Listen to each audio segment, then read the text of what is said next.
नमस्कार मित्रांनो. आजच्या या खास टेक्निकल सेशनमध्ये तुम्हा सगळ्यांचं स्वागत आहे. आपण सगळेच इलेक्ट्रिकल फील्डमधले आहोत आणि आपल्यासाठी मीटर म्हणजे काय हे काही नवीन नाही. पण आज आपण MACD-CLच्या या कॅटेगरी C1 स्मार्ट एनर्जी मीटरची म्हणायला गेलं तर अक्षरशः चिरफाड करणार आहोत. कारण हे फक्त एक साधंसुधं उपकरण नाही, तर आपल्या आधुनिक पॉवर सिस्टमचा एक प्रकारे मेंदू आहे. चला तर मग हे नेमकं कसं काम करतं हे अगदी सोप्या भाषेत समजून घेऊया. आणि हे वाक्य आहे ना, ते अगदी 100% खरं आहे.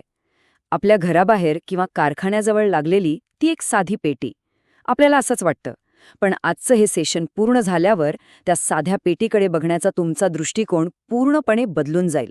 हा खरं तर एक हायटेक गुप्तहेर आहे, जो विजेच्या प्रत्येक युनिटवर बारीक नजर ठेवतो, प्रत्येक सेकंदाचा हिशोब ठेवतो आणि कोणी काही गडबड करण्याचा प्रयत्न केला तर त्याला जागीच पकडतो.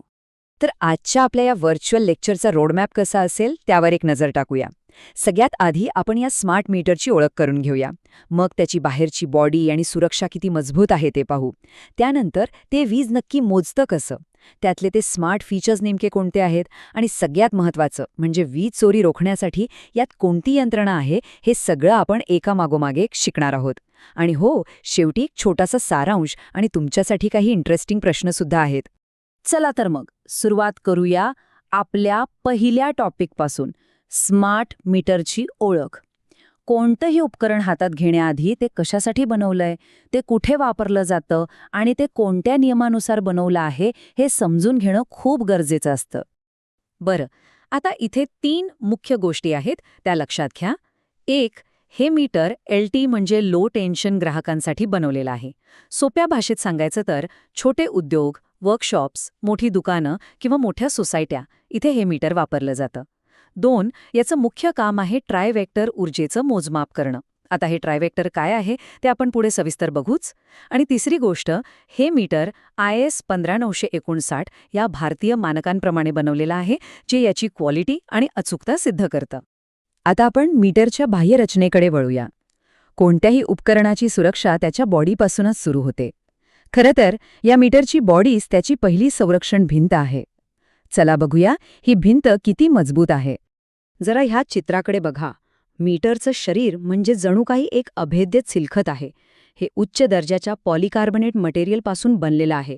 पण ह्यातली खास गोष्ट माहितीये का? ह्याचे भाग स्क्रूने जोडलेले नाहीत, तर ते अल्ट्रासॉनिक वेल्डिंगने जोडलेले आहेत. आणि जिथे आपण वायर्स जोडतो तिथे एक पारदर्शक कव्हर दिलेला आहे. आता या प्रत्येक गोष्टीचा नेमका अर्थ काय ते आपण पाहूया. ही चारी वैशिष्ट्ये खूप म्हणजे खूप महत्वाची आहेत. पॉलिकार्बोनेटमुळे मीटर आगीपासून सुरक्षित राहतं आणि सहजासहजी तुटत नाही. अल्ट्रासॉनिक वेल्डिंगचा अर्थ असा की याला तोडल्याशिवाय उघडताच येत नाही. त्यामुळे कोणी छेडछाड करण्याचा प्रयत्न केला तर ते लगेच लक्षात येतं. पारदर्शक कव्हरमुळे आतल्या वायरिंगसोबत काही गडबड केलीये का हे बाहेरूनच कळून जातं. आणि IP51 रेटिंग, याचा अर्थ धूळ आणि पावसाच्या हलक्या थेंबांपासून मीटरच्या आतल्या सर्किटचं संरक्षण होतं. ओके, तर आपण बॉडी बघितली. आता येऊया मीटरच्या सगळ्यात महत्त्वाच्या कामाकडे, म्हणजेच वीज मोजणं. हे मीटर फक्त किती युनिट वापरले हे नाही सांगत, तर ते कशा प्रकारे आणि कोणत्या वेळी वापरले याची सुद्धा नोंद ठेवतं. हे कसं होतं ते आता समजून घेऊया. या मीटरमध्ये ट्रायव्हेक्टर मापन तंत्रज्ञान वापरलं आहे. ट्राय म्हणजे 3. हे 3 वेगवेगळ्या प्रकारची ऊर्जा मोजतं. पहिली ॲक्टिव्ह एनर्जी, किलोवॉट आवर, म्हणजे आपण जी वीज प्रत्यक्षात वापरतो आणि ज्याचं बिल आपल्या घरी येतं. दुसरी आहे रिॲक्टिव्ह एनर्जी, किलोवॉट आवर. आणि तिसरी आहे अपॅरंट एनर्जी, किलोव्होल्ट आवर. आता या तिन्हींची नोंद ठेवल्यामुळे काय होतं, तर वीज कंपनीला लोडचं अगदी अचूक विश्लेषण करता येतं आणि आपल्या पॉवर ग्रिडची स्थिरता टिकवून ठेवणं सोपं जातं. आता एक खूपच इंटरेस्टिंग गोष्ट बघूया. टाइम ऑफ डे किंवा सोप्या भाषेत TOD. याचा साधा सरळ अर्थ आहे की दिवसभरात प्रत्येक वेळी विजेचा दर सारखा नसतो आणि हे मीटर दिवसाच्या वेगवेगळ्या वेळेनुसार विजेच्या वापराची नोंद स्वतंत्रपणे ठेवतं. ह्या चित्रात बघा किती सोप्या पद्धतीने दाखवलंय. दिवसाचे 24 तास 4 झोन्समध्ये विभागले आहेत. उदाहरणार्थ, झोन D म्हणजे संध्याकाळी 6 ते रात्री 10. हा सर्वाधिक मागणीचा म्हणजे पीक वेळ असतो आणि या वेळेत विजेचा दर सर्वात जास्त असतो. याच्या अगदी उलट झोन A म्हणजे रात्री 10 ते सकाळी 6. हा ऑफ पीक वेळ असतो आणि तेव्हा विजेचा दर सर्वात कमी असतो. याचा फायदा काय? समजा एखाद्या कारखान्याने आपलं जास्त काम रात्रीच्या वेळी केलं तर त्याचं वीज बिल कमी येऊ शकतो. आहे की नाही कमाल? बरं, आपण इतका वेळ मीटर करतोय, पण याला स्मार्ट मीटर का म्हणतात? काय आहे यात असं स्मार्ट? कारण ते फक्त वीज मोजत नाही, तर ते संवाद साधतं, म्हणजे डेटा पाठवतं, साठवतं आणि त्याचं विश्लेषणही करतं. चला, त्याची ही स्मार्ट बाजू आता समजून घेऊया. मीटरवरून डेटाची देवाणघेवाण करण्यासाठी 2 मार्ग आहेत. डावीकडे जो दिसतोय तो आहे ऑप्टिकल पोर्ट. हा लोकल कम्युनिकेशनसाठी आहे. म्हणजे MSEDCLचे कर्मचारी एक छोटं मशीन, ज्याला HHU म्हणतात, ते लावून थेट मीटरमधून रीडिंग घेऊ शकतात. तर उजवीकडचा RS-232 पोर्ट हा रिमोट कम्युनिकेशनसाठी आहे. याला एक मोडेम जोडून ऑफिसमध्ये बसल्या बसल्या मीटरचं रीडिंग घेता येतं. आणि याच तंत्रज्ञानाला ऑटोमॅटिक मीटर रीडिंग किंवा AMR म्हणतात. चला, आता बघूया की तुमच्या माझ्या घरात वापरलेल्या विजेचा डेटा MSEDCLच्या ऑफिसपर्यंत कसा पोचतो. ह्या 4 सोप्या स्टेप्समध्ये बघा. पहिली स्टेप, मीटर डेटा रेकॉर्ड करतं. दुसरी स्टेप, कर्मचारी HHU वापरून तो डेटा डाउनलोड करतात. तिसरी स्टेप, तो डेटाबेस कॉम्प्युटरवर घेऊन त्याचं विश्लेषण केलं जातं. आणि चौथ्या आणि शेवटच्या स्टेपमध्ये तो डेटा MSEDCLच्या मुख्य सर्व्हरवर पाठवला जातो, जिथे आपलं बिल तयार होतं. आता मीटरच्या मेमरीबद्दल एक खूप महत्त्वाची गोष्ट. यात नॉन व्हॉलटाईल मेमरी वापरलेली आहे. याचा अर्थ काय? तर जरी वीज पुरवठा पूर्णपणे बंद झाला तरी यात साठवलेला डेटा तब्बल 10 वर्षांपर्यंत सुरक्षित राहतो. यात 3 मुख्य भाग आहेत: लोड सर्व्हेचा डेटा, मागच्या 12 महिन्यांच्या बिलांचा इतिहास आणि सगळ्यात महत्त्वाचं, कोणी मीटरसोबत छेडछाड केली असेल तर त्याचा संपूर्ण रेकॉर्ड. एक स्मार्ट मीटर फक्त हुशार असून चालत नाही, त्याला स्वतःचं संरक्षणही करता आलं पाहिजे.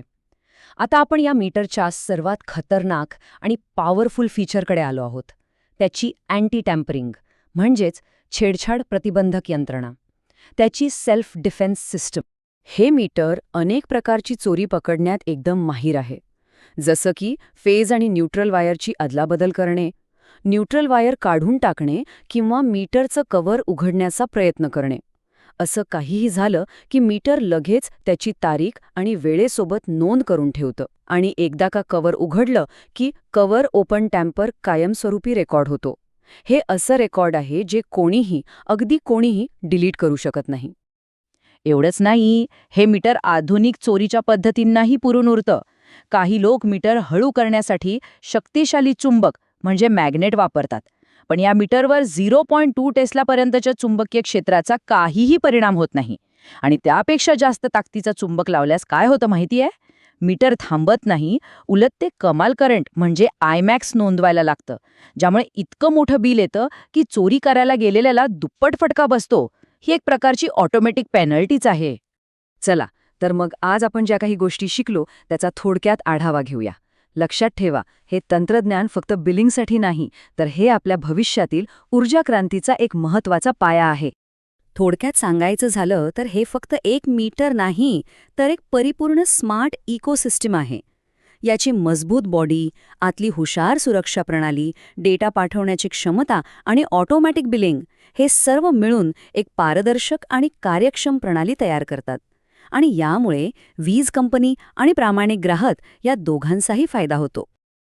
आजचं सेशन आपण इथेच संपवूया. पण जाता जाता तुमच्यासाठी काही प्रश्न सोडून जातोय. जरा विचार करा की TOD झोन्समुळे एका सामान्य माणसाच्या वीज बिलावर काय फरक पडू शकतो? मीटरमधील अँटी टॅम्परिंग फीचर्समुळे प्रामाणिक ग्राहकांचा नेमका कसा फायदा होतो? आणि सगळ्यात महत्त्वाचा प्रश्न, भविष्यात जेव्हा घराघरात सोलार पॅनल आणि इलेक्ट्रिक गाड्या असतील तेव्हा हेच स्मार्ट मीटर तंत्रज्ञान आपल्याला कसं उपयोगी पडेल?